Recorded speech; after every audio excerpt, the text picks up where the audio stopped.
Bien, le damos la bienvenida al capítulo 5, canto 1 del Srimad Bhagavatam, Grupo Bhakti Vaibhava, online, junto con Nila, Janardana y Gabriela.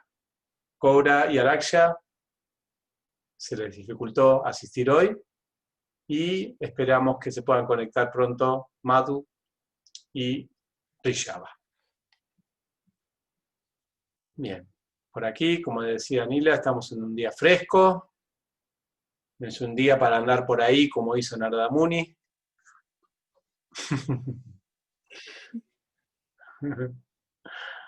En India es fácil andar por los bosques, ¿no? Porque siempre la temperatura es más o menos.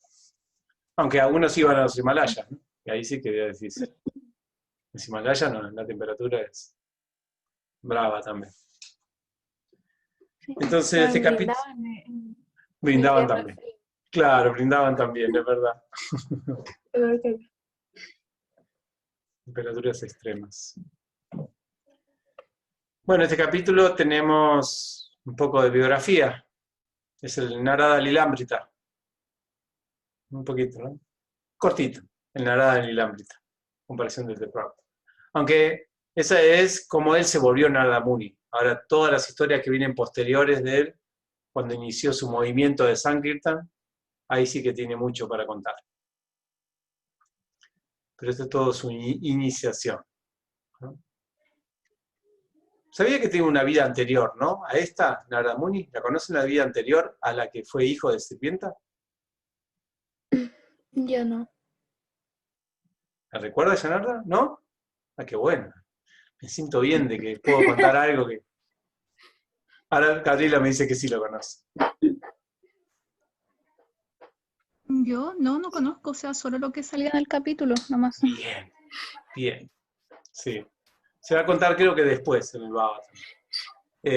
Narada Muni, antes de esta vida, como hijo de esta empleada, era un Gandharva. Un Gandharva que le gustaba cantar. Interesante, ¿no? Que su... ¿Con ukelele? Y lo que después en el futuro fue. Pero una vez él estaba cantando con su guitarrita o con su música, y estaba cantando ahí para semidioses, pero no eran canciones en glorificación al Señor. Eran todas glorificaciones de semidioses, así, medio así, Bollywood, ¿no? Eran canciones de amor, nada más. Y que Apsara, qué linda que estás, y todas canciones así, sobre lo lindo de los planetas celestiales. Vinieron los sabios y lo maldijeron por crear atmósfera inadecuada. El GBC universal lo sancionaron y lo expulsaron de los planetas celestiales y le dijeron que iban a ser como hijos de una sirviente, no ayudaron.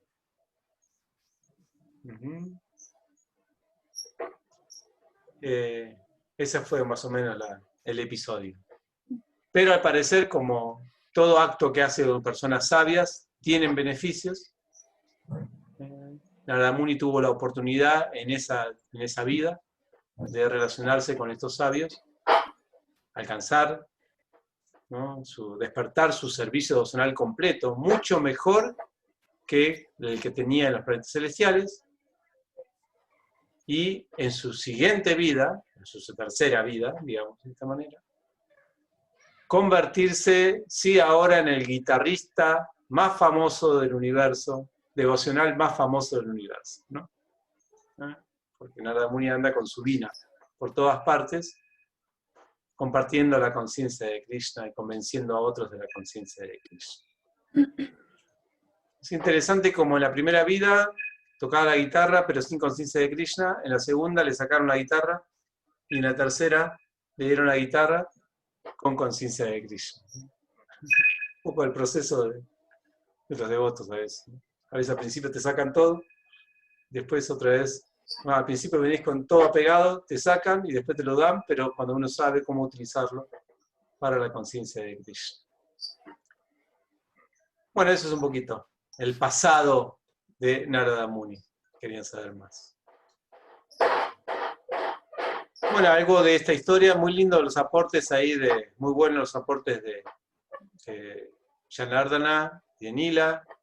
Nila muy reflexionado del asunto, muy interesante el punto, lo que te hizo reflexionar esta historia con respecto al punto de la perfección. Como que el concepto de perfección, mejor dicho, ¿no? ¿Qué entendemos nosotros por perfección? Lo entendemos, parece, como algo a alcanzar, cuando también perfección implica el proceso, ¿no? La trayectoria. Eso también es una perfección. Al menos eso es lo que le dijo Krishna a Narada Muni, ¿no? Interesante. Krishna a Narada Muni, cuando se le presentó, ¿qué le dijo? Cuando después desapareció. ¿No estaba en el capítulo? ¿No está en este capítulo? No lo recuerdo. Solo lo saqué de la parte cuando Narada le habla a Vyasa. Quizás después. Estamos en el capítulo 5. Ah, ¿Sí? me parece que me... A ver, me parece que yo me metí con otro capítulo. Ese está en otro capítulo. Sí. Ah, este es el capítulo 6. Uy, yo estaba hablando del capítulo 2. No. Una confusión. Spoiler. Ah, perdón. Un spoiler. Suele pasar, especialmente con... Sí, se me mezcló con el otro curso que iba. Ah, bien, bien. Entonces, ¿por qué vino? Ahora, porque yo lo relacioné todo con esto del encuentro cercano que tuvo Narada Muni con Krishna en el siguiente capítulo. ¿Por qué relacionaste tú el asunto de la perfección, Nila, en tu trabajo? No, yo cuando Narada le habla a Vyasadeva, después de haberle explicado como toda su vida pasada, o sea, explicado como le hizo ese resumen, él habla como del proceso y en 2 versos que lo escribía bajito, habla sobre como que el devoto incluso que tenga esas imperfecciones o que caiga o cosas así, como que igual su proceso continúa, como no, ya no recuerdo literalmente lo que decía, pero por ahí va, entonces como reflexioné en base a eso. Ah. Pero no recuerdo exactamente. Sí, me recuerdo ahí los 2 versos que citaste, los 2 versos que citaste ahí. Sí. Que aunque uno haga, Sí. que pierde uno si cae mientras hace servicio docenal, bien. Como que la perfección está en el mismo, bueno, lo mismo, ¿no? Está en el mismo proceso. El éxito, digamos, está en el mismo. Y el fracaso no se lo ve como un como no alcanzar el éxito, sino como parte del éxito. En un sentido. Uh-huh. Entonces, claro, no, el capítulo 5 es la maciada de Narada Muni a Vyasa. Perdón, estamos en otro, Sí, en otro mood. Sí. En otro mood. Este no es el mood Narada Lilambrita. Este es el mood Narada pesado. ¿Bien? Es el maestro espiritual cuando te reta, no cuando te cuenta historias. Vieron que son dos modos diferentes. Claro, porque él cuenta su historia brevemente, pero con un objetivo como no tanto de decir, mira cómo fue mi vida, ¿no? Como tenía un objetivo de explicarle como justificar la demasiada que le está dando, como usted dice. Sí. Como Claro. de que el proceso de Bhakti tiene esa... porque está hablando de los devotos, creo. No me acuerdo. Ya me fue. Es que lo hice hace días, entonces no recuerdo. Aquí, sí, hay algo de la historia personal. Sí. Empieza Sí, porque habla un poquito, pero muy poquito. muy poquito. Pero eso hace que en el siguiente capítulo quiere saber más acerca de eso. Pero bueno, eso es, digamos, un detalle para después hablarlo en el siguiente capítulo, la vida de Narada Muni. Sí. Ahora es, ¿qué es lo que le dijo Narada Muni a Vyasadeva para que mejore su servicio? ¿O cuáles fueron los errores, por decirlo de una manera, que Vyasadeva tenía que corregir en su servicio devocional. ¿Recuerdan algunas instrucciones que dio Narada Muni entonces? Esto de causar la identificación del cuerpo y la mente como objeto de autorrealización, ¿no? Muy bien. ¿Qué significa esto? En el contexto actual, ¿qué sería? Alguien que está tratando de identificar al cuerpo y la mente como objetos de realización. ¿Qué propuestas hay hoy en día de este tipo? El yoga. Sí, la asana de yoga, ¿no? Vinyasa, sí. Bueno, si el impulso de hacer eso es para reforzar la identificación corporal, sí, obviamente que sí. Claro. Como Ayurveda si, también puede ser. el Ayurveda también, como si la plenitud del equilibrio de los doshas es la perfección de la vida humana. Bien. Puede ser en el asunto de la salud, en el asunto físico. ¿En qué otro ámbito puede alentar uno a una persona al final a identificar el cuerpo y la mente como objetos de la autorrealización? Lo económico también, ¿no? ¿Cómo? Lo económico. Lo económico, muy bien, también. Una persona es plena cuando se ha desarrollado completamente en su economía, en sus recursos, en sus propiedades, etc.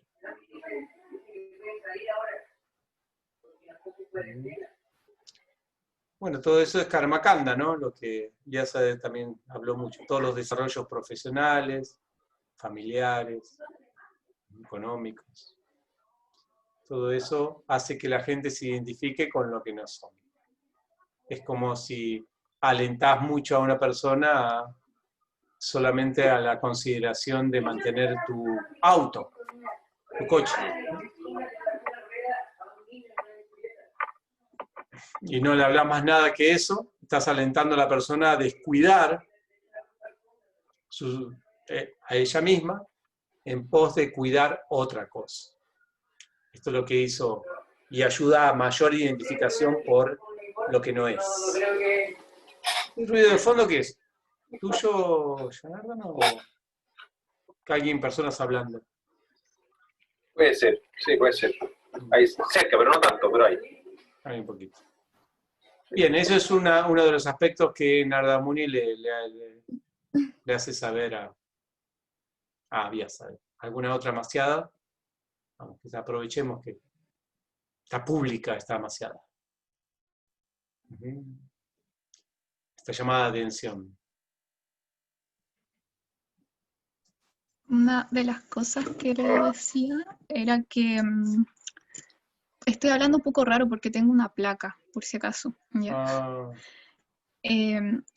Que igual yo lo encontré como algo fuerte también, que pareciera que se había equivocado como Vyasa al relatar o escribir los Vedas, porque no salía lo más importante, que era la glorificación de Dios, como de la persona suprema, y que decía que no tenía mucho sentido entonces el estudio védico si no se hablaba del servicio devocional ni de la glorificación de Dios. Entonces, personalmente yo lo percibí como un reto también, que le decía, o un llamado de atención a Vyasa. Sí. ¿Y lo que te pareció pesado fue lo que dijo Narada Muni? ¿O la forma en que se lo dijo? O sea, la declaración de Narada Muni acerca de que los Vedas no tienen valor si no se describen directamente el servicio devocional. ¿Eso es lo que te pareció pesado o que se lo haya dicho a Vyasa después? Que pesado en el sentido de que fue bien directo en decirle. Fue claro, directo, honesto. Entonces, eso hace que lo haya reenfocado de cierta manera. Claro. Reenfoca el deber de Vyasa. Y no creo que haya sido algo malo tampoco ni bueno, sino que es bien, ¿cómo es la palabra? Como bien determinante al de establecer eso. Bien. Porque Exactamente. también ¿Radical nosotros, es la palabra? A veces. ¿Radical quizás se usa? tajante, Tajante. porque después todas las personas que leemos, a lo largo de los años, también leemos eso. Entonces nos reenfoca, nos encuadra a todas las personas de qué es lo importante, entonces, de todo esto de los estudios védicos. Bien, eso es muy importante. Sí, como hay tanta información. Dicen que hoy en día los docentes, hay analistas de la docencia de hoy en día, de vanguardia, vieron que ahora todo lo que es las propuestas docentes están variando por la misma situación de las tecnologías digitales y todo eso, ¿no? O sea, y toda la información que se encuentra hoy en día, no es lo mismo un alumno de hoy en día, en cualquier grado estudiantil, que hace 20 años atrás. Entonces, por la información, como está tan disponible hoy en día. Entonces, dice que una de las propuestas que dicen para los docentes de hoy en día es que ya no, su tarea cambió completamente. Y una de las tareas no es de brindar información, como era antes, ya eso no se hace más. O sea, no se aconseja dar más, porque la información ya está, sino que justamente determinar qué es lo importante de toda esa información que vale la pena estudiar. Ese es el trabajo, digamos, del docente hoy en día. Determinar de todo eso qué es lo importante. Entonces lo mismo sucede aquí. Vyasa hizo más que Google en información, ¿no? Tenía de todo. Pero Narada Muni le dijo, con tanta información te faltó algo, te faltó, digamos, una habilidad pedagógica muy importante, que es ayudarle a las personas a que decidan qué es lo importante, lo más importante de todo esto. ¿Me explico? O sea, no es que Vyasa no lo sabía eso, ni que tampoco lo había nombrado, porque el servicio devocional se mezcla en todos esos Vedas. Hay situaciones de servicio devocional también. Pero como no lo determinó explícitamente, no hizo el trabajo, digamos, al final fue un Google y no un docente. Google te presenta todo, pero no te dice qué es lo más importante. Vyasa parece que fue lo mismo. Brindó toda la información, pero no explicitó qué es, a dónde, ¿no? Lo hizo un poco con el Vedanta Sutra, para no darle, pobre, para no tirarle abajo, no tampoco Vyasa. Pero el Vedanta Sutra, inclusive, el Vedanta Sutra saben qué es, ¿no? ¿Están al tanto del Vedanta Yo Sutra? sé que la hizo. ¿Cómo? Sabes que lo hizo, pero no sabes el contenido, Sí, más o ajá, menos. no sé. Ah, bien. Entonces explico un poquito. El Vedanta Sutra es un intento de explicar la conclusión de todos estos textos védicos. Vedanta, anta es conclusión, ¿no? De los Vedas. Entonces distintos autores hacen distintas conclusiones y Vyasadeva hizo la conclusión a través del Vedanta Sutra, que es un libro que describe entonces, especialmente un libro teológico, describe el análisis de la verdad absoluta. Es un comentario de los Upanishads, más que todo, ¿no? Para que se entienda bien, bueno, qué es lo que se quiere, qué se pretende con esto. Pero aún así, en el Vedanta Sutra, no se explicita completamente el servicio devocional. Es como una propuesta filosófica, teológica, pero no habla de que, o sea, habla, pero no directamente y tan explícitamente como el Bhagavatam, de que debemos ocuparnos del servicio devocional. ¿Me explico? Entonces ese intento tampoco fue muy exitoso para Vyasa, porque no explicitó directamente. Si él lo sabía, ¿por qué no lo explicitaste? ¿No tenía ningún libro que hable, ¿no? Que se centre todo ahí? Bien, eso es otra de las, digamos, la llamada de atención de Narada Muni. ¿Alguna más? En la traducción de uno de los versos que a mí me había llamado la atención porque siempre me lo había preguntado de cómo se originaba el panteísmo. El panteísmo hinduista, y ahí hablaba de eso, que producto de esto, de que no se le había dado prioridad quizás a lo más relevante de los estudios védicos, es que las personas se focalizaron en otras cosas, que fue la adoración a los semidioses, en los sacrificios, y que derivaron en algo totalmente quizás opuesto, que es el panteísmo, y que todavía sigue persistiendo hoy en día y quizás mayoritariamente.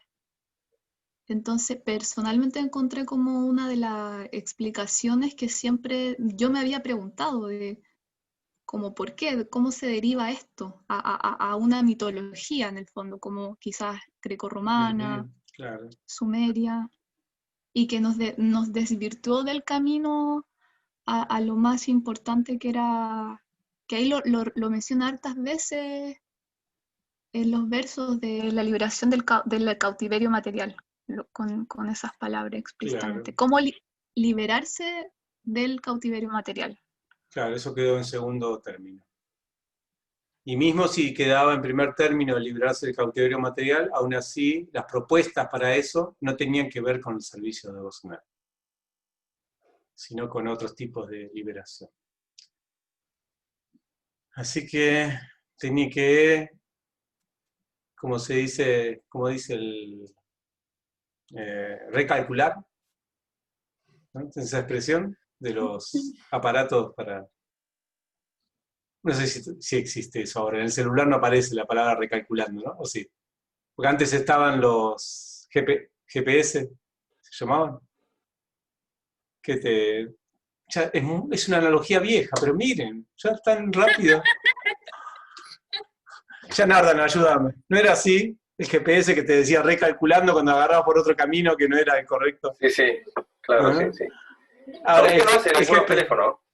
Lo hacen en algunos teléfonos. Ah, bien, gracias. Sí. Bien. Los teléfonos más inteligentes, ¿no?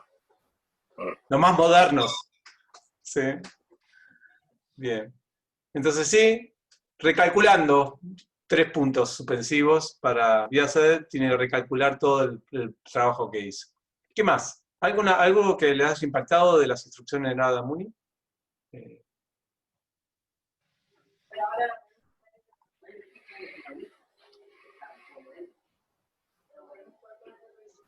Todo así como, es obvio, Vyasa.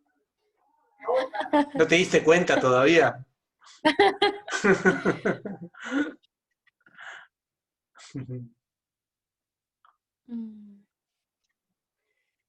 A ver, ¿quieren que se las ponga? A ver si las tengo por aquí. Sí, aquí las tengo. Las pongo para que las recuerden más o menos.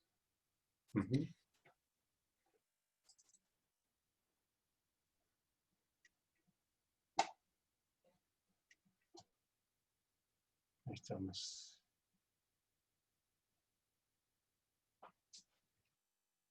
No, este es el 6. Acá ya. Vamos, 5. Aquí tenemos.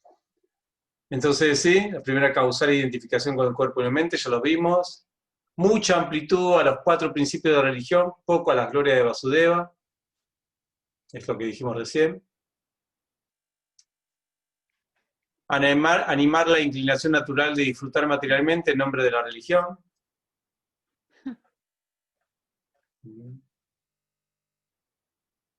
Y descripciones que sean de una visión que sea parte del Señor, simplemente reacciona agitando la mente. ¿Estos? ¿Entendió, no? Está.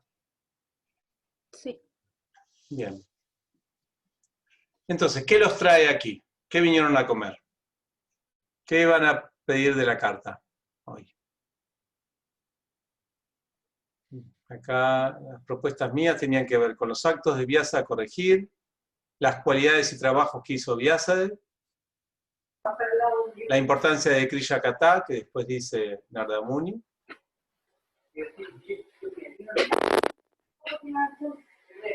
la glorificación de trabajar para Krishna, que esto es algo que trajo Janardana en su respuesta, o la historia personal de Narada Muni, que ya hablamos algo de eso. Es que a mí me pasaron como que todas las cosas que decía me impactaron mucho, entonces me es súper difícil seleccionar, pero quizás ahora en las cosas que emerge fue cuando habló esto de la literatura, como haciendo esta analogía entre la literatura, entre los cuervos y los cisnes, porque me hizo mirar como la sociedad desde ese lugar, también ver como mi propia historia de vida con la literatura que he leído y lo que estamos consumiendo socialmente. Y por otra parte, cuando hablaba de cuál es la forma de realmente o sea, quizás la forma más adecuada de engendrar hijos e hijas y familia. Que en el fondo hablaba de que se engendraba a los hijos para que se liberen del cautiverio material, y también pensando en la analogía con la sociedad actual, hoy día no hay planificación familiar, no hay interés tampoco de lo que ni siquiera de la educación valórica a los hijos, mucho menos de la educación espiritual. Se tienen hijos también como por autocomplacencia, entonces como también me hizo preguntarme, o sea, ¿cómo derivamos de esto, que es algo súper elevado, esta forma de planificar una sociedad, planificar una familia, como esta conciencia al momento de engendrar hijos e hijas, a lo que existe ahora? Que es casi como, no tengo la mejor palabra en este momento, pero es terrible un poco lo que vemos. Es caótico. Entonces son dos cosas. Lo primero, el asunto de la literatura, que la analoga con cuervos. Los interesados en ciertas literaturas han analogado con cuervos y cisnes. Y lo segundo, el énfasis que se le da en la educación de los niños, o de concebir, ¿no?, el motivo para concebir hijos para que se liberen del cautiverio. ¿Eso en qué parte se dice? ¿Cuándo lo acentúa eso? ¿Narada Muni o lo acentúa así la Prabhupada, que sea un significado? ¿Por qué habla de eso Prabhupada? Quiero ver la relación que tiene con este capítulo. ¿Recuerdas? No. ¿Lo recuerdan? No. Bueno, pero es algo que habrá aparecido ahí por algunos significados. O sea, claro, creo que lo dice Prabhupada, y lo dice porque la literatura lo habla de por qué es importante que las personas como que puedan leer sobre las glorias de Dios. Y hace como esta analogía de qué pasa cuando leemos esta literatura trascendental, pero qué pasa si no leemos de esa literatura y leemos de la otro tipo de literatura, y es cuando estamos justamente atrapados bajo la ilusión como de este maya. Y la de los familia no recuerdo mucho en qué contexto. No, el primero sí lo conozco. ¿Y por qué se habla de cuervos y cisnes? ¿Por qué utiliza esa, así como para hablar despectivamente, o tiene alguna razón la palabra cuervo y la palabra cisne en este contexto? Porque no creo que usen la palabra cuervo así como por insulto nada más, ¿no? Sino medio... Sí. Tiene que ver con las actividades de cada uno, parece, ¿no? Tiene que ver con las actividades, las propensiones. A ver, ¿qué hace un cuervo y qué hace un cisne y qué hacen las personas que se parecen a cuervos? Los cisnes de alguna manera están relacionados con el Paramahamsa, ¿no? O sea, por ejemplo, pueden extraer de lo sucio y pueden extraer lo bueno, ¿no? Bien. Eso por ese lado. El cuervo come la carroña, come cadáveres, decía, como se alimenta de lo burdo, de lo que es más sucio. Sí. Está bien, le están dando una connotación ¿cómo se llama esto? Si lo veríamos desde un punto de vista... ¿Moralista? ¿Cómo? Moralista. ¿Moralista dijiste? Moralista. Sí, eso. Sí, moralista. Un punto de vista moralista. Pero no creo que se comprometa tanto el Bhavata o Narada Muni a hacer un análisis moralista aquí, sino más bien un análisis racional. ¿Qué hacen los cuerpos? O sea, no moralista, la palabra sería... como que ya tiene una... o sea, más fenomenológico, más que, claro, que lo que dice, con axiológico, ¿no? Por decir de valores. O sea, ¿qué hace el cuervo? El cuervo, ya sea bueno o malo lo que hace, se alimenta de algo que son restos de otras cosas, ¿no? Como algo que se está pudriendo, ¿no? Generalmente, o que está proclive a pudrirse, que son restos. Yo recuerdo que una vez en India, porque cuervos hay en el hemisferio norte nada más, acá no tenemos experiencia, ¿no? Pero me acuerdo que ahí en India se acercaba un cuervo siempre al balcón y una vez le tiré para alimentarlo un pan lactal. ¿Le dicen pan lactal usted? ¿Le dicen pan lactal en Chile? Son esos panes cortaditos que vienen en un paquete, con un Pan en montón de molde. químicos industriales. ¿Cómo se dice? Pan de molde. Pan de molde. Pero esos que son bien industriales, ¿vieron? Sí, de supermercado, así De con supermercado. bolsita, pan Sí. ideal. No, entonces se lo tiré así, ni lo olió. ¿Por qué? Yo dije, ¿por qué? Era muy fino. No. Y después cuando le tiré restos de comida, sí lo comió. Porque los restos de comida van a descomponerse, ¿no? En cambio, el pan ese, como es puro químico plástico, dijo, no, plástico no. Como dicen que la margarina, que es Eso. como un tipo de... los bichos, escuché, yo nunca he hecho la prueba, no Sí. se le acerca, porque Sí. es mezcla de puro químico, no tiene nada como... Claro. Los cuervos menos, ¿no? Necesitan algo que se vaya descomponiendo, un resto que se vaya descomponiendo. Como que pierda su valor, algo que pierde su valor con el tiempo.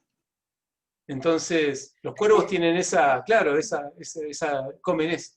Los cisnes, en cambio, no.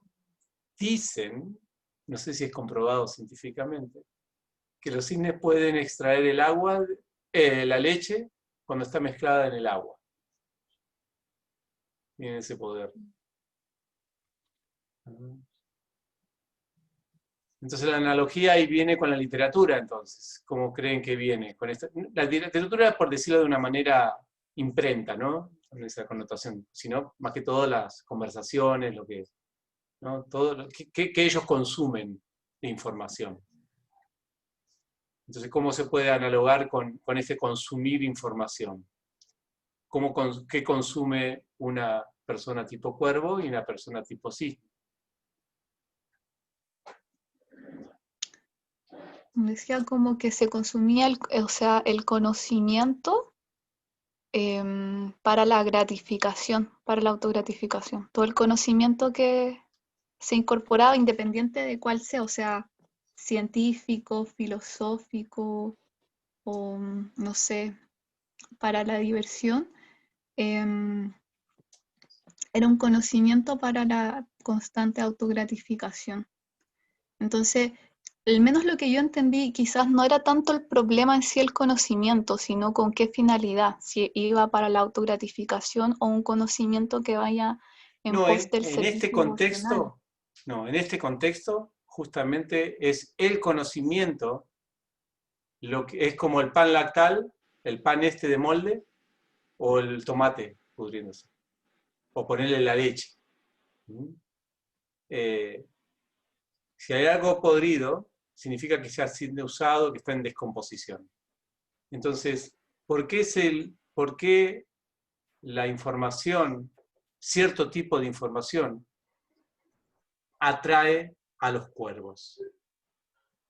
Porque simplemente es una información que ya ha sido utilizada, es un resto, que está en descomposición, que si vos la analizás una y otra vez, no te va a dar satisfacción del ser. Son todas informaciones que no llegan a satisfacerte completamente. En cambio, la literatura trascendental, dice Narada Muni, lo dice en este capítulo, ¿no? Tienen un impacto. ¿Recuerdan ese verso que habla del impacto? Narada Muni que habla. Está destinado, inclusive aunque se componga de manera imperfecta. ¿Recuerdan ese? ¿Qué está destinado a causar? Ese conocimiento. Una revolución en las vidas. Sí. Una revolución en las vidas. Causa un impacto en el corazón, en la purificación de la existencia, en el mejoramiento, en la liberación, en todo eso. No se pudre.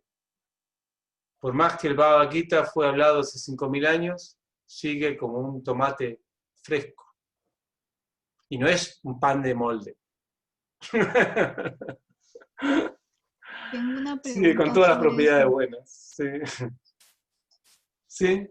Javi. que como una de las cosas que decía es que satisfacía como los verdaderos deseos, como anhelos del alma, sí, que no los iba a encontrar jamás en cosas materiales. Entonces, quizá, bueno, mi mente es demasiado concreta, porque yo pensaba,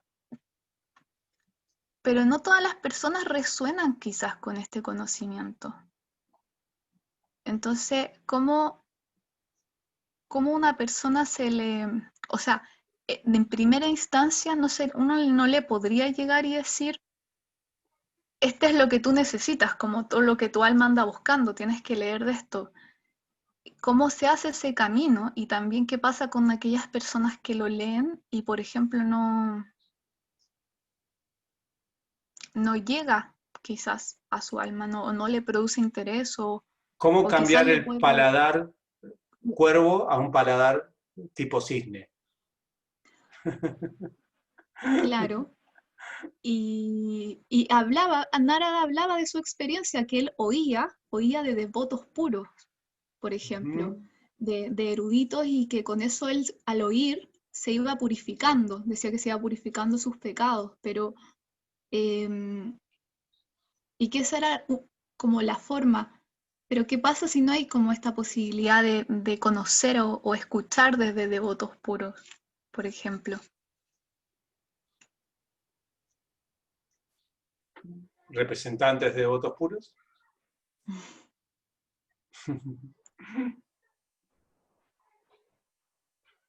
Si no hay esa posibilidad, no hay esa posibilidad. No Es hay... que no sé. La misericordia de los devotos, ¿no? Claro. Y es parte de los factores, porque ahí se explicaba que Narada de alguna manera recibió eso, la misericordia de los devotos. No era algo que él tuviera necesariamente, por lo menos en el pasatiempo lo cuento así, no algo ganado, sino que fue exclusivamente por la misericordia de los devotos. Claro. Si no hay la posibilidad, no hay la posibilidad. Por eso que si hay la posibilidad, eso es muy buena fortuna.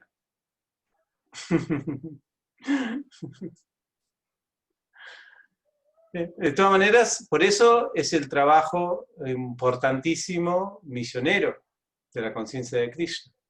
El trabajo misionero trata de expandir esa posibilidad. Es el trabajo, digamos, de Dios que nos deja a nosotros hacer. Porque nosotros mismos somos, somos, digamos, por decirlo de una manera, víctimas de ese trabajo misionero de otros, ¿no? Nosotros también, o sea, seguimos teniendo un poquito de paladar de cuervo. Estamos en el proceso de transformación. Pero por lo menos estamos gustando algo, sabemos lo que puede ser, lo que llegar a ser tener un paladar de cisne. Por eso es que estamos escuchando ahora el Bhagavatam. La otra persona completamente insípido esto, ¿no? Está acostumbrada a otros temas. Por ejemplo, vieron que hay gente que, por ejemplo, no solamente en casos de literatura, sino en cuestiones de una película, por ejemplo. Ujú. Personas que les gusta ya las películas, inclusive ya con un formato hecho. Las películas, vieron, típicas americanas de amor, que empieza con esto, lo otro, esto. Y se ven una y otra vez eso, o las novelas, ¿eh? Que es más o menos lo mismo, es simple. O las películas de acción, que prácticamente lo mismo siempre, con más o menos efectos, de aventuras, y todas cosas que es masticar lo masticado, ¿no? Es lo que ya antes otras personas vieron, yo mismo las vi, pero sigo ahí con el piquito de cuervo, chiqui, chiqui, chiqui, chiqui, chiqui, chiqui, chiqui. Sí, sí. Justo quería Y ver cuando una... Narada era cantante de los semidioses, ¿no hacía un poco eso también? Ah, querés ahora enjuiciar a nada, ¿ah? Para decir, vos también fuiste así. Claro, bueno, sí, estaba cantando cosas que no eran, sí, no tenían que ver con algo que te haga crecer, ¿no? Porque vos terminás de ver una película, por ejemplo, de cuervos, ¿no? Para parar de cuervos, y terminás de verla, ¿y qué pasó después? ¿Hubo alguna revolución en el corazón? ¿Algo? A veces sí, pero, Ah, bueno, entonces hubo pero algo, en un nivel no espiritual, obviamente, pero digo, para no englobar ah, todo tipo bien, de bien, bien. películas y series Yo, yo lo eso solo estaba quería decir. poniendo, miren, hay distintos niveles de comida Sí, para sí, cuervos. Sí, por eso. sí, hay distintos niveles de comida para cuervos. Narada Muni, Sí, yo lo estoy poniendo a un nivel bien frívolo para que se sí, entienda el sí, por eso. concepto. Narada Como bien de Muni, un lado está esto, un lado está esto otro. Pero exactamente, entendemos que hay matices sí. y todo. No, es que para Narada Muni, el matiz, digamos, el negro, se extiende mucho más que lo que nosotros pensamos. ¿Me explico? Pero porque él parte de una base diferente Exactamente. y que para nosotros también es así. O sea, yo también, en última instancia, incluso que para mí haya tenido una revolución a nivel quizás psicológico o etcétera, aún así, de la perspectiva que lo ve Naramuni, sigue siendo la parte negra del cuervo, por decirlo así. Exactamente. Entonces, Sí, desde esa perspectiva, sí. Pero es. A es eso me como refiero. para no menospreciar el No, cine. claro. Sí, el cine. No, yo voy a menospreciar el cine. Yo menos que menos. No, porque es interesante porque en este tipo de conversaciones a veces hay personas que no pueden quizás tener esa, dimensionar desde dónde se está hablando o tener como ese criterio y quizás estaba reflexionando mientras hablaban como de cómo a veces se tiende luego a tener esa mirada que al principio te dijeron que no era moralista, pero entonces la persona viene a hacer una mirada moralista y no lo ven desde la base que Nara está hablando. Muy Entonces ahí bien. comienzan a meter en el saco esto de los cuervos y esto es de lo que en última análisis sí lo es, pero depende desde qué punto de vista lo estás conversando o analizando. Entonces, Exactamente. Punto de vista o comprensión. O sea, ¿realmente claro. estás comprendiendo? Sí. Sí, es un buen punto eso. Sí. Sí, para nada, Muni, prácticamente cualquier literatura que aliente inclusive el desarrollo económico, hasta la liberación impersonal y todo eso, es como de cuervos. Inclusive todo el desarrollo profesional, lo que sea, ¿no? Desarrollo profesional, familiar, económico, todo es como... digamos que Narada Muni alentó eso, ¿no? La comida para cuervos. ¿Y dónde está la comida para los paramahansas? El Bhavata. Qué orgulloso, ¿no? ¿Qué suena? Pero bueno, ¿tenemos algo empírico para fundamentar esto? De alguna manera. ¿No? ¿Hay alguna diferencia en leer un capítulo del Bhagavatam y aprender, no sé, liderazgo, a decirlo ya, no tan fuerte la diferencia, ¿no? Claro. Liderazgo y administración. ¿Qué tiene que ver si es karma yoga sin conciencia de Krishna o con conciencia de Krishna, ¿no? También. Sí, ahí está lo que dijo Narada Muni, ¿no? En ese capítulo. Sí, sí. No, obviamente no es solamente una cuestión de temas, sino cómo están enfocados esos temas, es verdad. Para no hacer esto es espiritual y esto es material, ¿no? No es tan así. El Isopanisha mismo nos va a decir que el conocimiento espiritual y material van juntos, se debe entender a la par. Eso significa que no hay algo como completamente espiritual y algo completamente... hay que guiarlo para lo espiritual. Bien. Entonces ahí se transforma en comidita para el signo. ¿No les pasó nunca? O sea Bueno, que, esto, que sí, uno dice algo como de que la misma actividad, luego que él hace como esa diferencia, ¿cierto? Que esto es comida para cuervos y sí, esto, sí. pero luego dice que esa misma cosa es como lo que cura la enfermedad, algo así dijo.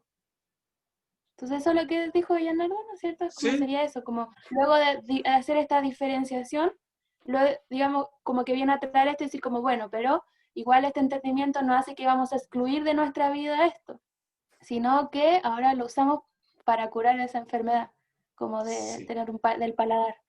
sí, exactamente. Ahora el tomatito lo ofrecemos.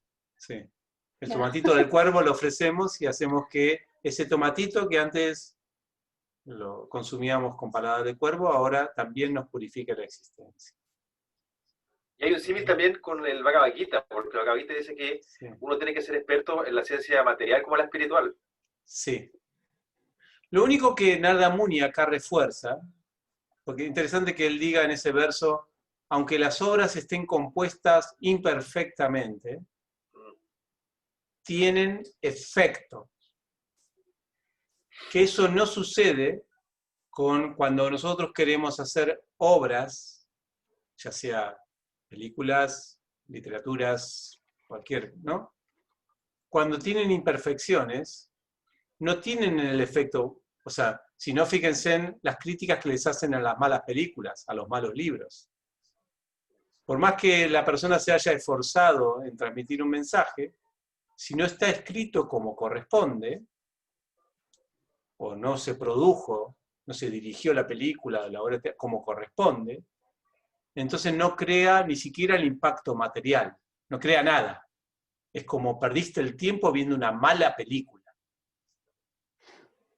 En cambio, en la literatura trascendental, eso es lo que quiere enfatizar Narada Muni, inclusive aunque no te esfuerces tanto por ser tan experto a nivel, ¿no? Y esto es también algo que Prabhupada mismo se fundamenta a sí mismo, ¿no? Con respecto a su traducción y su explicación del Bhagavata en un idioma que no era el idioma nativo de él, que puede estar lleno de imperfecciones, inclusive a nivel, creo que Riyananda Maharaj habla de las imperfecciones, no son imperfecciones, pero como errores gramaticales que pueden haber en los significados, en el sentido, no gramaticales, sino de, ¿cómo se llama esto? Cuando escribís, como ¿En la errores. transliteración no? No en la No. transliteración. También puede haber, no, más que todo en cómo uno se expresa cuando escribe. Por ejemplo, una vez escuché a Riyananda Maharaj diciendo que hay párrafos que se repiten en el mismo párrafo una y otra vez un concepto. Cuando, si vas a escribir un libro, resumís, no repetís siempre lo mismo, sino cansa al lector. Esas son cosas que hay que tener en cuenta en cualquier libro que uno hace para que tenga éxito, bestseller y todo eso. Entonces puede ser que haya algunas, aparte recuerden que Prabhupada no escribió los libros de él. Javier, ¿no? Lo dictaba. Los dictó, claro. ¿Pero todos? No todos. No, que Okay. ya cuando estaba en ISKCON. la más Pensé que iba a practicable. decir algo más místico como lo escribió Sí. Krishna. Bueno, aunque una vez escuché una historia de algo así, como Sí. que Prabhupada decía que él tenía que volver él leía sus propios libros porque algo así. Como No, sí, hay sí. no sé si lo han escuchado. No, sí, eso sí. Él se sentía como que Krishna hablaba a través de él. Sí, sí, sí. Claro, Pero sí. bueno, dictado, ¿no? Sí. Claro, sí. No utilizó la lapicera, utilizó el dictáfono, la máquina de escribir. Entonces, bueno, eso también es una limitación a la hora de, cuando uno se pone, qué sé yo, para mí es muy diferente cuando yo hablo en una clase que cuando yo me pongo a escribir. Creo que para ustedes también, ¿no? Sí, porque no puedes hacer como un feedback después de ti mismo, porque ya lo que dijiste ya, además que como no tienes una mira así de, escribí esto. Claro. Una buena redacción, un orden, aquí está. Ya lo que dijiste, está dicho. Exactamente. Así que no es tan fácil, ¿no? Y Prabhupada tenía que volcar. Pero aún así, ¿Sí? igual, ¿en qué libros hizo eso? Y fíjate que él vino acá, vino a Occidente con el tercer canto. No sé cuándo empezó, creo que ya el cuarto empezó con el asunto del dictáfono. No sabría decirte. No, estos primeros sí. Bueno, pero aquí lo que se jugaba mucho, más que esa dificultad, era el asunto del inglés, ¿no? El inglés no era su primera lengua. Y bueno, casi, o sea, imagínense nosotros escribiendo en una lengua que no es la nuestra, en la lengua materna. No es. Muy posiblemente cometamos errores. Así que bueno, esa es una de las... Narada Muni quiere enfatizar eso, esa diferencia en que para lo otro necesitas perfección, hablando de perfección, ¿no? Pero para el compartir, no hay para el compartir la conciencia de Krishna en distintos medios, no hay esa exigencia para que cambie corazones. Obviamente que sí hay esa exigencia para llegar a un público y que el público tener una buena impresión de la conciencia de Krishna, ¿no? Pero para cambiar los corazones, no. Y esa creo que es la experiencia de ISKCON. En ISKCON no es que somos expertos, ni filósofos, ni cantantes, ni cocineros. Hay mucho, ni oradores, ni docentes. No es que somos expertos en todo eso. Pero como el mensaje tiene que ver con comida para cisnes, causa ese impacto. Por más que se haga no perfectamente. Eso no es un argumento para no perfeccionar, ¿no? Claro. Pero sabemos que tiene ese poder este conocimiento. Así que cuánto mejor si lo presentamos adecuadamente. O profesionalmente. Como las películas hindúes, por ejemplo. ¿Vieron alguna vez alguna película hindú de los pasatiempos de Krishna o algo así ahí en YouTube? Sí, yo soy fan. Es re lindo. Y a nadie le gusta. Claro, es re lindo verlas. Viste que te causa hasta devoción. Sí, te causa, digamos. Sí, me encanta. Claro, y si Pero haces artísticamente, artísticamente, si llegas a hacer eso sin Sí, los bueno, pasatiempos pero de no sé. Krishna, Hay son que como. ser indiferente con eso. Sí. Aunque a Sí. veces no se puede porque hay mucho. Hay mucho, demasiado. Pero hay una que es muy linda que se llama Nimai of Nadia, que es la historia del señor Ah, Chaitanya en blanco y sí, negro. sí, Pero es hermosa. es hermosísima, sí. Sí. Yo tengo una pregunta, como ahora la que se está hablando, entonces, como ese conocimiento espiritual que habla Narada, es como naturalmente siempre está vibrando, incluso que el receptor sea imperfecto o perfecto, como él de por sí está vibrando en esa energía espiritual. O sea, pero aún así depende de cómo, o sea, es percibido de diferentes maneras igual, o uno no puede ver cómo impacta. No sé si se entiende. Ojo con eso. El conocimiento vibra por dos cosas. No vibra por sí mismo. ¿Ya? El Bhagavatam va a decir que para que vibre el Bhagavatam, tiene que haber de un lado un buen orador y del otro lado una buena audiencia. Esto Esa tiene es mi que pregunta, vibrar, sí. pero no vibra solo. No es que por ahí anda y... ¿no? Claro. Le cayó en la cabeza a alguien, Claro, creó una el revolución. conocimiento, el Bhagavatam, es algo vivo porque hay personas vivas que lo están compartiendo de manera adecuada. Ok. No se muere. Mm, Por eso Prabhupada habla del Bhagavatam Saptaha. Eso es, Bhagavatam Saptaha es ese recitado profesional que hacen algunas personas en India del Bhagavatam. Un recitado profesional, como para purificar, para... Eso no vibra. entiendo.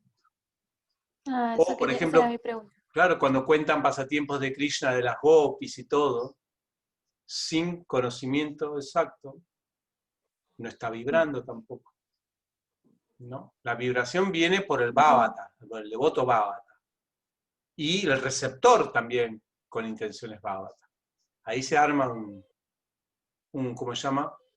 Un protón nuclear. Sí, Claro. vibra así, a ese nivel. Sí, perfecto. Sí, tenía esa duda como... Y eso es mi experiencia, eso es en el momento a momento. ¿Ah? En el momento a momento, por ejemplo, yo veo en mis encuentros que tengo del Bhagavatam, que a veces vibra el Bhagavatam, y a veces si hay egos, esto, lo otro, tanto de parte mía como de los estudiantes, se cortó. Y ya no estamos hablando de Bhagavatam, ya estamos hablando del tomatito podrido de los cuervos. Sí. Así que eso es la tarea nuestra, hacerlo vibrar. ¿Esa era tu pregunta? Bueno, por ahí iba, más o menos. Sí, eso era, exacto. No, pero quería... Porque tenía la duda de que como si por sí solo tenía esa potencia, claramente por sí solo representa algo, sin embargo que lo hace vibrar en la persona que está ahí como... Sí, el Bhagavatam en sí, como está traducido por Prabhupada y explicado por Prabhupada, ya está vibrando con Prabhupada, ¿no? Eso. Obviamente. Pero... Tiene un nivel de vibración. La persona que Y lo la, y lea la, sola, también, y lo lea sinceramente, va a sentir, ¿no? Pero dice, Narada Muni dice, personas honestas. Las personas honestas, ¿vieron que dice que aunque se escriban imperfectamente, va a crear una revolución en los corazones en las personas honestas. O sea que el receptor tiene que ser honesto para que ese conocimiento haga resultado. porque en un punto de aparición del Bhagavad Gita sale como en los últimos capítulos, no recuerdo dónde, Krishna dice como, este conocimiento confidencial no debe ser hablado como a las personas creo que son envidiosas, algo así, no recuerdo exacto. Entonces Sí. me acuerdo que una chica preguntó como por qué, como, o sea que, pero claro, después yo leí el significado y decía que, Prabhupada decía que solamente esta parte, cuando Krishna revela como la parte de Bhakti así más pura, decía, por esta parte del contenido, no quizás todo el libro del Bhagavad Gita, porque luego podríamos decir, entonces el Bhagavad Gita vamos a tener que comenzar a discernir a quién se lo entrego y a quién no. Y muchas personas que tienen como ese espíritu de dejar Bhagavad Gita a veces por las calles y en la micro y en el metro y entregarlo nomás sin ninguna distinción, y está la otra parte que quizás podría pensar que no, que tiene que estar, esto no se le puede entregar a cualquier persona. Entonces me recordó eso, como Krishna dice, no se le puede entregar a cualquier persona, pero este conocimiento confidencial a las personas que me envidian. Lo que pasa es que cuando Krishna habló de eso no existían libros. Nadie se le podría ocurrir de que iban a distribuir. Los libros es una información pasiva. O sea, si un libro lo tenés ahí, no pasa nada. El que lo va a agarrar y leer es porque ya tiene una disposición. Y bueno, de acuerdo a su actitud, le dará resultado el libro o no. Si es una persona, claro, obviamente, apenas lo lee. Yo recuerdo, hay muchas personas que apenas ven, dicen, pero esto es una porquería, ya no lo leen más. Entonces, Igual pero sí algún nos tenemos grado que todos- cuidar en hablar. O sea, no tenemos que cuidar en hablar. O sea, no cuidar nosotros, sino que no perder el tiempo, que eso es lo que al menos quiere decir ese mantra del Bhagavad Gita. Porque no es para esas personas, significa que no sirve de nada hablarle esto, porque es como pedirle peras a los olmos, como se dice, o Sí. sí, regar el desierto, no sé.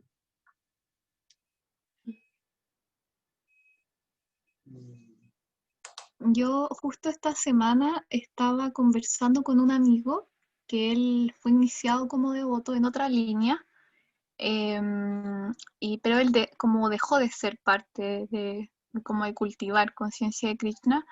Y yo no estábamos conversando, nos estábamos poniendo al día de lo que estábamos haciendo, y yo le contaba que estaba tomando este curso y que me había gustado mucho leer, está leyendo el Bhagavatam, y él me hizo un comentario que a mí me llamó mucho la atención. Decía, sí, porque a ti, me acuerdo que a ti te gustan las historias de fantasía, como épicas, y como en el Bhagavatam hay hartas historias fantasiosas.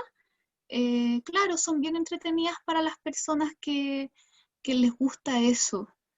Em, Porque y luego me hace el comentario, porque uno no va a creer que esas cosas ocurrieron. Y me contó que una vez, yo no me había acordado, que una vez estábamos juntos cuando vino un maestro espiritual, y él le hizo esta pregunta a un maestro espiritual, y le dijo le preguntó al maestro si él creía que teníamos que seguir tomando como literales las historias del Bhagavatam, o si eran metáforas. Por ejemplo, quizás como las historias de la Biblia.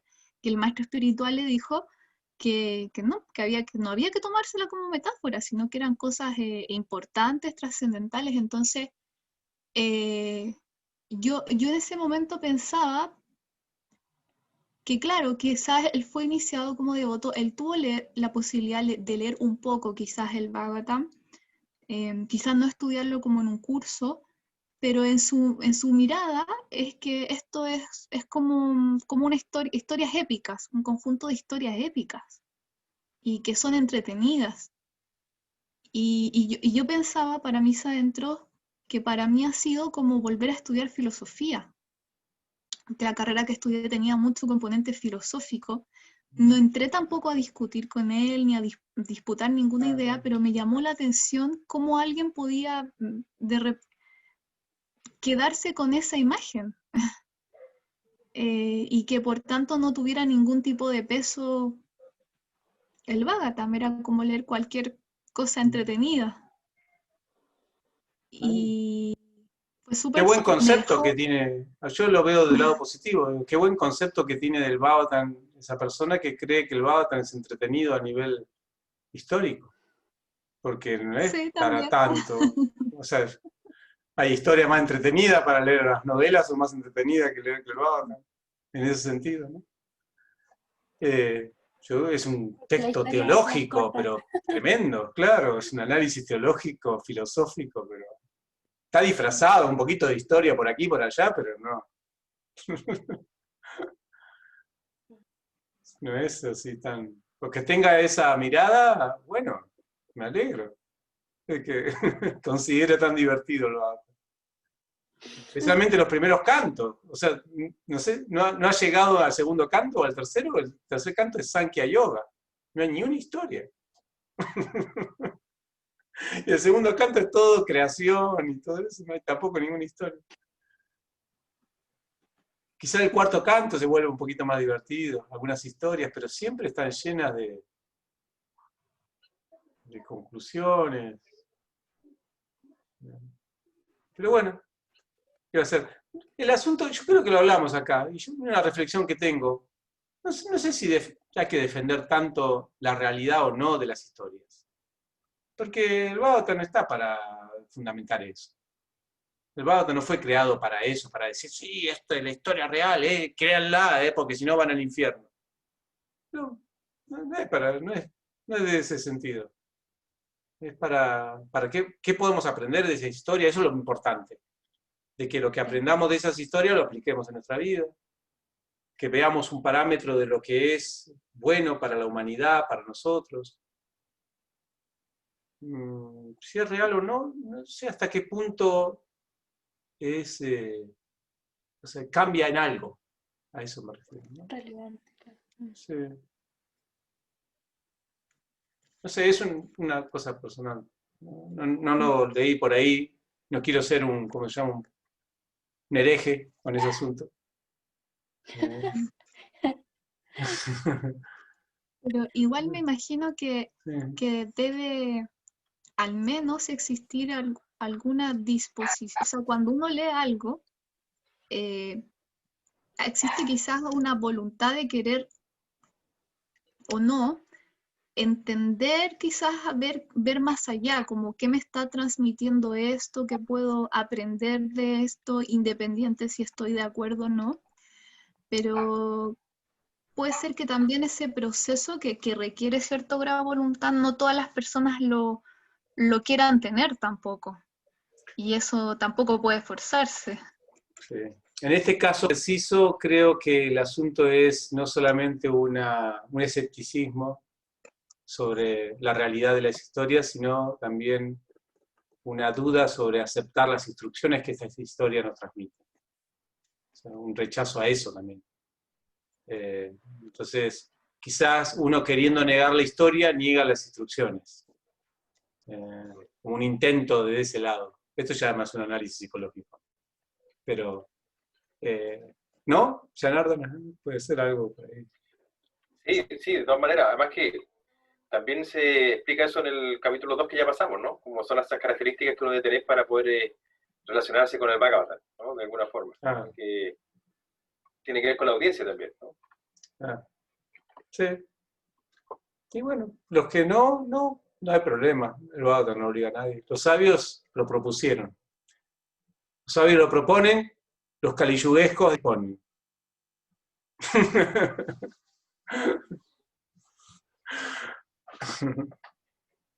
Yo puedo hacer una pregunta Sí. como con relación a lo que usted dice. Es como un recurso, a veces poner como esa objetividad cuando uno enseña estas cosas, porque me he dado cuenta que como de buenos profesores, y usted y a veces como Mado escucho que dicen como, bueno, esto es lo que dice el Bhagavatam. Entonces, como que ahora está pensando si es un recurso que pueda ayudar a que la persona no se sienta convencida tanto de que tiene que creer en si es real o no, más bien en que pueda como de manera libre y no influenciada por la propia creencia de quien se lo está enseñando, profundizar en la instrucción misma, como en la reflexión de manera más abierta. Porque cuando yo voy, por ejemplo, y le digo a la persona, este libro es muy bonito porque lo escribió Prabhupada, y Prabhupada es una persona muy importante, y bueno, ¿y qué le importa a la persona si es importante si ni siquiera lo conoce? Entonces es como una barrera que a veces uno puede poner muy sutil para que la persona pueda como profundizar más en la instrucción, como que lo que es realmente relevante a que si, por ejemplo, Arjuna se llamaba Arjuna y era un rey, o era un político, o tenía otro rol, etcétera, como independiente de esas cosas. A No ver sé si si hay... entiendo.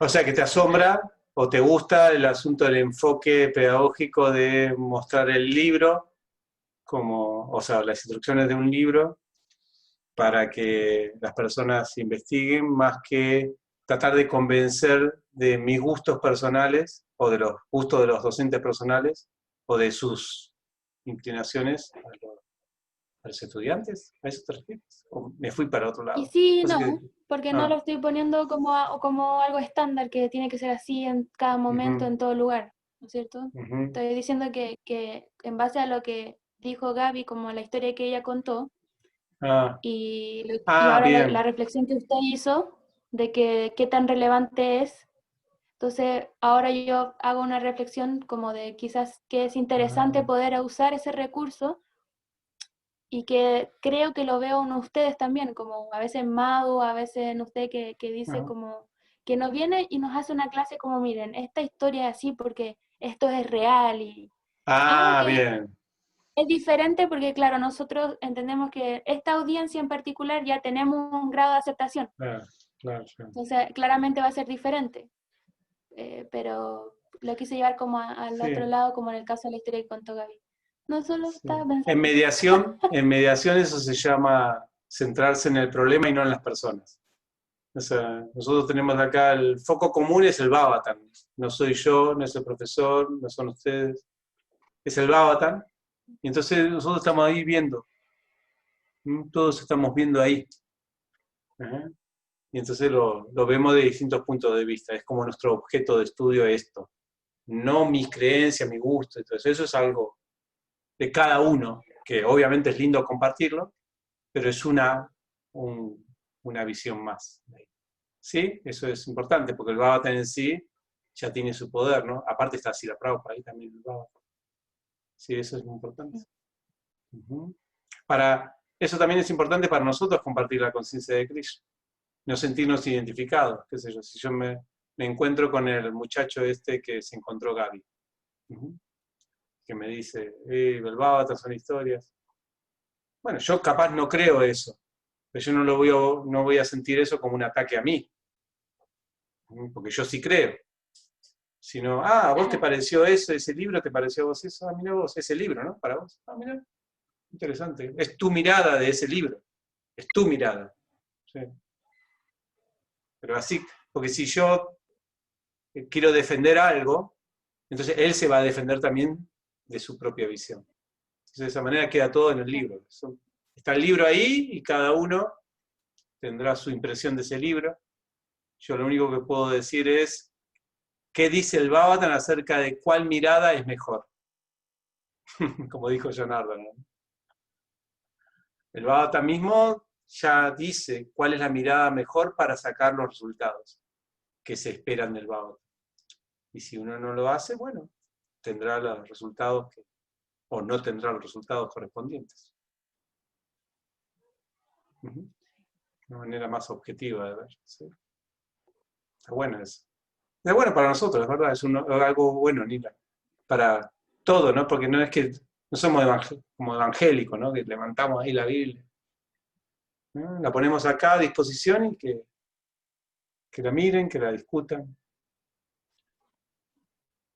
Lo interesante de los libros védicos, especialmente el Bhavatan, es que ya el mismo libro describe su propia epistemología. Su forma de abordarlo se describe en el mismo Bhavatan. El Bhagavad Gita también tiene eso. Esos dos libros se explican a sí mismos la forma de abordarlos. Entonces es interesante porque las personas que lo van a leer tienen que leerlo como el mismo libro dice que hay que leerlo.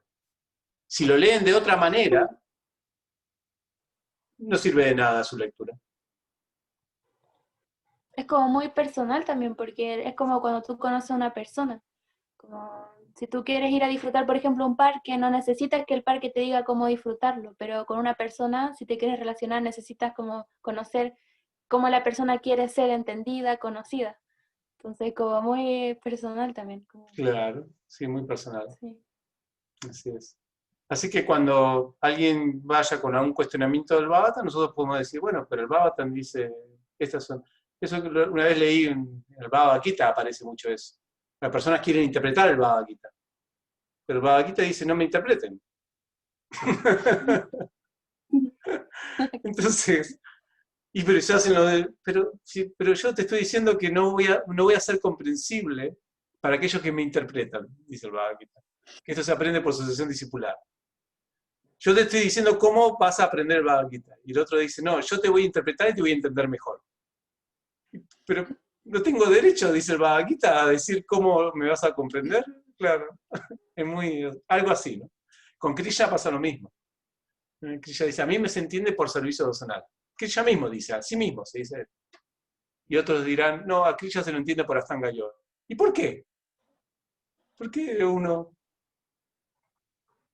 O por análisis intelectual. Es un capricho nada más de uno. Si ya la persona lo está diciendo. Entonces, bueno, esa es la encrucijada que podemos dejar para esa persona, ¿no? Es una encrucijada epistemológica. Sí. ¿Algo más? ¿Por hoy? ¿Estamos bien? Bueno. Entonces, capítulo 6. Ahora sí. Vamos a ver el relato de Narada Muni, su historia. Y vamos a ver de qué se trata, qué podemos aprender de esa historia de Narada Muni. Y así en el capítulo 6 termina una sección. Una sección, digamos, no una sección del módulo, sino que termina una sección de este encuentro entre Narada y Vyasa. Esta historia trascendental. Bueno, vamos a dejar aquí. Sí. Tengo una pregunta. ¿Estamos trabajando entonces, es un capítulo por semana en concreto? Esa es la propuesta por ahora, y ustedes verán si les gusta esa propuesta, o quieren un capítulo cada 2 semanas, o lo que les parezca bien, ¿no?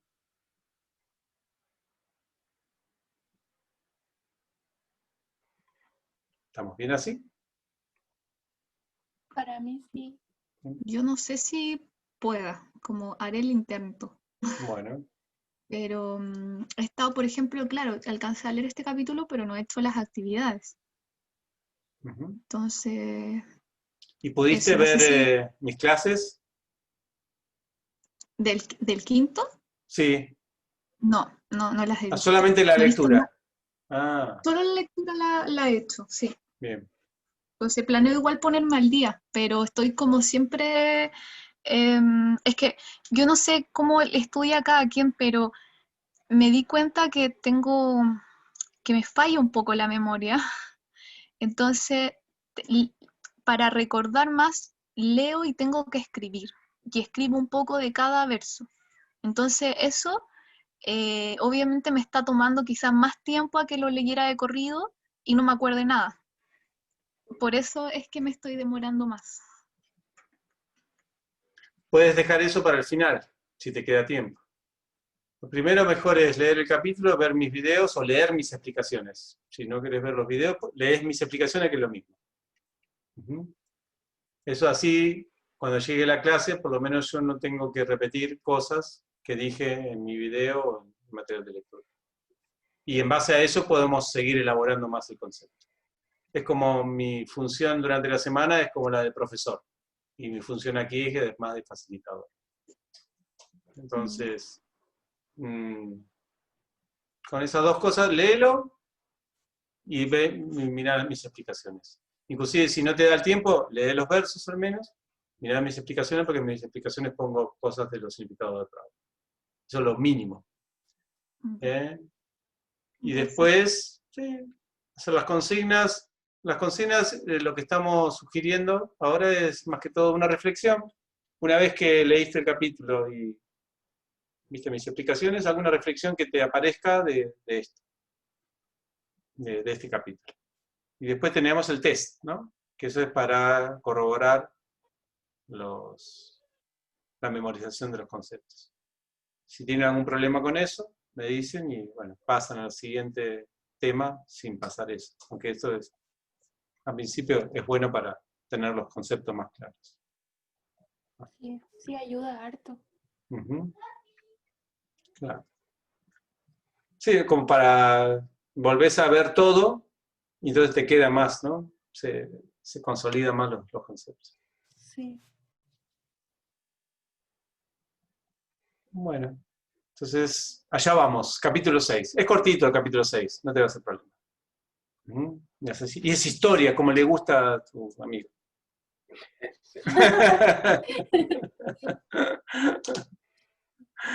Son así mitos. Bueno, muchas gracias. Nos vemos miércoles que viene. Hare Krishna. Que pasen el lindo Radha, a mí también. Igualmente. Igual, Hare Krishna. Hare Krishna, que estén bien. Nos vemos. Igual.